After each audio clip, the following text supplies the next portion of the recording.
எப்படியாவது இந்த மணி ப்ராப்ளம்ஸ்லேருந்து வெளியே வந்து ஃபினான்ஸ் ஃப்ரீடம் அடைஞ்சிடணும்னு நினச்சிட்டு இருக்கிறவங்க தான் நம்ம வீடியோவை பார்த்துட்டு இருப்பீங்கன்னு நினைக்கிறேன். அவங்களுக்கு இந்த 50 year long term plan, investment இதெல்லாம் நம்மளோட லைஃப்பில் எந்த அளவுக்கு இம்பார்ட்டண்ட்டான ரோலை ப்ளே பண்ணுதுங்கிறத ஒரு குட்டி ஸ்டோரி மூலிமா சொல்கிறேன். வாங்க, வெல்கம் டு அவர் குரல் உலகம் சேனல். ஜோன் ஒருத்தர் பல வருஷமா அதிகமாக சம்பளம் கொடுக்காத ஒரு வேலையில இருக்கிறாரு.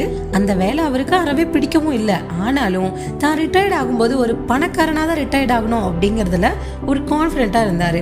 அதனால அவர் தன்னால் முடிஞ்ச வரைக்கும் பணத்தை சேமிச்சாரு. கூடுதலாக 2வது வேலை ஒன்றையும் பார்த்தாரு. அதுலேருந்து கிடைச்ச பணத்தை இன்வெஸ்ட் பண்ணி ஒரு லாங் டேர்ம் பைப்லைனையும் கிரியேட் பண்ணார். 50 வருஷத்துக்கு அப்புறம் அவரோட முயற்சிக்கு பலன் கிடைச்சிது. அவரோட ட்ரீமும் நினைவுக்கு வந்துச்சு. அவருக்கு ஃபினான்ஸ் ஃப்ரீடமும் கிடைச்சிருச்சு. இப்போ அவருக்கு 70 வயசு ஆயிட்டதுனால மீதி இருக்கிற லைஃப்பை தனக்கு பிடிச்ச மாதிரி அனுபவிக்கணும் அப்படின்னு டிசைட் பண்ணாரு. அதனால அவரோட லைஃப் டைம் ட்ரீமான கடலுக்கடியில் போய் பார்க்குற ஸ்கூபா டைவிங் அப்படிங்கிற ஒரு அட்வென்ச்சரான கேம்ல இன்வால்வ் ஆகிறதுக்காக உலகம் ஃபுல்லாக இருக்கிற ஃபேமஸான ஸ்கூபா டைவிங் பிளேசஸ்க்கு போகணும் அப்படின்னு டிசைட் பண்ணாரு. லட்சக்கணக்கில் பணம் செலவு பண்ணி அதுக்கான ஸ்பெஷல் ட்ரைனிங்கும் எடுத்துக்கிட்டு ஃபர்ஸ்ட் கிளாஸ்ல ஃப்ளைட்ல டிராவல் பண்ணி ஹவாய்க்கு போனாரு. அங்க ஒரு ஆடம்பரமான ஹோட்டல்ல ஒரு ஸ்பெஷல் கிளாஸ் ரூம்ல அவர் தங்கினாரு. அடுத்த நாள் ஹவாயில் இருக்கிற ஒரு அழகான பவளப்பாறை பகுதிக்கு அவர் போனாரு. தன்னோட லைஃப் டைம் ட்ரீம் நிறைவேறிச்சு அப்படின்னு நினைச்சு அவர் ரொம்ப ஹாப்பியா இருந்தாரு. தன்னோட காஸ்ட்லியான ஸ்கூபா டைவிங் எக்யூப்மெண்ட்ஸ், ட்ரெஸ்ஸஸ், கடலுக்கடியில் ஃபோட்டோ எடுக்கிற கேமரா, தண்ணிக்கடியில் எழுதி மற்றவங்களுக்கு காட்டுறதுக்காக யூஸ் பண்ணுற போர்டு, ஸ்பெஷல் பென் அப்படின்னு எல்லாத்தையும் எடுத்துக்கிட்டு கடலுக்குள்ளே ஜம்ப் பண்ணிட்டாரு. அற்புதமான நிறங்களில் மிளிர்ந்துட்டு இருக்கிற பவளப்பாறைகளுக்கு பக்கத்தில் அவர் நீந்தினாரு. தன்னை சுற்றி ரவுண்ட் அடிச்சிட்டு இருக்கிற கலர்ஃபுல்லான ஃபிஷஸ் எல்லாம் அவர் ஃபோட்டோ எடுத்தாரு. அவரோட ஃபர்ஸ்ட் டைவிங் அவரோட கனவு போலயே ரொம்ப பிரமிப்பாக இருந்துச்சான்.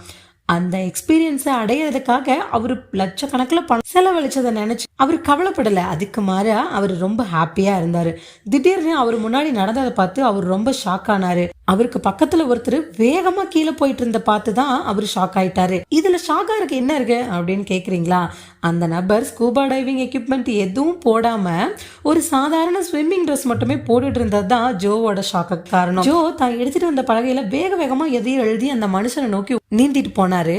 அவர் கிட்ட போனதையும் அந்த பலகையை அந்த நபர்கிட்ட காட்டினாரு. நான் லட்சக்கணக்கில் செலவு பண்ணி ஸ்கூபா டைவிங் எக்யூப்மெண்ட்ஸோட இங்கே குதிச்சேன், ஆனால் நீங்கள் எப்படி வெறும் நீச்சல் ட்ரெஸ்ல இங்கே இருக்கீங்க? அந்த நபர் திடீர்னு இவரோட பலகையை பிடுங்கி வேக வேகமாக ஒன்று எழுதி காட்டுறாரு. அதில் என்ன எழுதிட்டு இருந்தது தெரியுமா? அதில் என்ன இருக்குன்னு நீங்கள் நினைக்கிறீங்கன்னு கமெண்ட்ல சொல்லுங்க. அது என்னன்னா, நான் மூழ்கிட்டு இருக்கேன் அப்படின்னு. நம்ம இந்த வேடிக்கையான கதையிலிருந்து எடுத்துக்கக்கூடிய ஃபர்ஸ்ட் லெசன் கண்ணால் காண்பதெல்லாம் மெய்யல்ல அப்படிங்கிறதான். அந்த நபர் தன்னோட ஆழ்கடல் நீச்சலை நல்லா அனுபவிச்சுட்டு இருக்கிறதா தானே ஜோ நினைச்சாரு. ஆனா அவரு உண்மையிலேயே மூழ்கிட்டு இருந்தாரு. ஃபினான்ஸ் ஸ்டேட்டஸ்க்கும் இது கண்டிப்பா பொருந்தும். ரோலக்ஸ் வாட்சு, காஸ்ட்லியான ட்ரெஸ்ஸஸ், பெரிய பெரிய வீடு, இந்த மாதிரி இருக்கிறவங்கலாம் ஃபினான்ஸ் ஃப்ரீடம் அடைஞ்சிட்டாங்க அப்படிங்கிற மாதிரி தான் தெரியும். ஆனால் நிறைய பேர் கடலில் தத்தளிச்சிட்டு இருக்காங்க. த மில்லியனர் நெக்ஸ்ட் டோர் அப்படிங்கிற புத்தகத்துக்காக தாமஸ் ஸ்டான்லியும் வில்லியம் டேங்கோவும் $1 மில்லியன் மேலே சொத்து சேர்த்து வச்சிருந்த நபர்கள் எல்லாம் பேட்டி எடுக்க போனாங்க. ஆடம்பரமான வாழ்க்கையில வாழ்ந்துட்டு இருந்த அவங்கள தான் ஃபர்ஸ்ட் பார்க்கணும் அப்படின்னு அவங்க டிசைட் பண்ணாங்க. பேட்டி எடுத்ததுக்கு அப்புறம் தான் தெரிஞ்சது அந்த ஆடம்பரமான வாழ்க்கையை வாழ்றதுக்கு அவங்க நிறைய கடன் வாங்கியிருக்காங்க அப்படின்னு. இந்த டைவிங் கதையிலிருந்து நாம கத்துக்கக்கூடிய 2வது லெசன் என்னன்னா, ஃபினான்ஸ் ஃப்ரீடம் அடையறதுக்கு ஜோ வச்ச பிளான் தான். ஜோ 50 இயர்ஸ் பைப்லைன் பிளானை யூஸ் பண்ணினாரு. அப்படிப்பட்ட பிளான்ல நல்ல விஷயமும் இருக்கு, மோசமான விஷயமும் இருக்கு. ஃபர்ஸ்ட் நல்ல விஷயத்த பார்க்கலாமா? இதுல நல்லது என்ன கெட்டது என்னன்னு நீங்க என்ன நினைக்கிறீங்கன்னு கமெண்ட்ல சொல்லுங்க. ஃபர்ஸ்ட் நல்ல விஷயத்த பார்க்கலாம். இந்த பிளான் கண்டிப்பா வேலை செய்யும் அப்படிங்கிறது கன்ஃபார்ம் தான். சாதாரணமா சம்பாதிக்கிற மக்களும் ஒரு கம்மியான அமௌண்ட்டை ஸ்டாக் மார்க்கெட்ல இன்வெஸ்ட் பண்றது மூலியமா, அதுவும் கண்டினியூஸா 50 இயர்ஸ்க்கு இன்வெஸ்ட் பண்றது மூலியமா கண்டிப்பா அவங்க ஃபினான்ஸ் ஃப்ரீடம் அடைஞ்சிருவாங்க அப்படிங்கிறது உறுதிதான். நீங்க யங் ஏஜ்லயே இன்வெஸ்ட்மெண்ட் ஸ்டார்ட் பண்ணிட்டீங்கன்னா கோடீஸ்வரர் ஆகிறது உறுதி, ஈஸியும் கூட. 3ல ஒருத்தர் ஸ்மோக்கிங் ஹேபிட் இருக்கிறவரு அப்படின்னு வச்சுக்குவோம். அவரோட ஒரு பாக்கெட் சிகரெட்டோட விலை ஒரு $100 வச்சுப்போம். 25வது வயசுல தான் ஸ்மோக் பண்றதை நிறுத்திட்டு அந்த ஒரு பாக்கெட் சிகரெட்டுக்கான பணத்தை ஸ்டாக் மார்க்கெட்ல இன்வெஸ்ட் பண்ணிட்டு வந்தா அவரோட 65 வயசுல கண்டிப்பா கோடீஸ்வரர் ஆக முடியும் தானே? கேட்கறதுக்கு எவ்வளோ அற்புதமா இருக்கு இல்லையா? உங்களோட 25வது வயசுல இதை யாராவது உங்களுக்கு சொல்லி கொடுத்திருந்தா எவ்வளவு நல்லா இருந்திருக்கும் அப்படின்னு தானே நினைக்கிறீங்க? இதை பத்தி 35 வயசுல தெரிஞ்சிருந்தா கூட நல்லா இருந்திருக்கும். ஆனா 55 வயசுக்கு அப்புறம் சேமிக்க தொடங்குனீங்கன்னா உங்களோட டார்கெட் அடையிறது கண்டிப்பா கஷ்டமா தான் இருக்கும். ஸ்டாக் மார்க்கெட்ல இன்வெஸ்ட் பண்றதுங்கிறது சேஃப் கிடையாது அப்படின்னு இப்ப கூட நிறைய பேர் சொல்லிட்டு இருக்காங்க.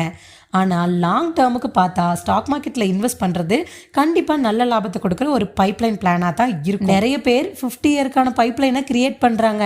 அதில் ஒன்று தான் வீடு, இன்னொன்று கவர்மெண்ட் சேவிங் ஸ்கீம். அன்ஃபார்ச்சுனேட்லி பெரும்பாலான மக்கள் இந்த ரெண்டோட அப்படியே நிறுத்திக்கிறாங்க. இன்டெலிஜென்ட்டான பீப்புள் இதையும் செஞ்சுட்டு இது கூட stock market, pension plan, future savings, PPF இந்த மாதிரி நிறைய ஸ்கீம்ஸில் தங்களோட பணத்தை இன்வெஸ்ட் பண்ணுறாங்க. இது எல்லாமே கண்டிப்பாக ஒரு லாங் டேர்ம் இன்வெஸ்ட்மெண்ட் அப்படிங்கிறதுல எந்த ஒரு டவுட்டும் இல்லை. இந்த 50 இயர்க்கான பிளான்ல இருக்கிற மோசமான விஷயத்த நெக்ஸ்ட் வீடியோல சொல்றேன். இந்த வீடியோ உங்களுக்கு பிடிச்சிருந்தா லைக் பண்ணுங்க, உங்க ஃப்ரெண்ட்ஸ்க்கு ஷேர் பண்ணுங்க, மறக்காம சப்ஸ்கிரைப் பண்ணிட்டு பெல் பட்டனையும் கிளிக் பண்ணிக்கோங்க. தேங்க்யூ.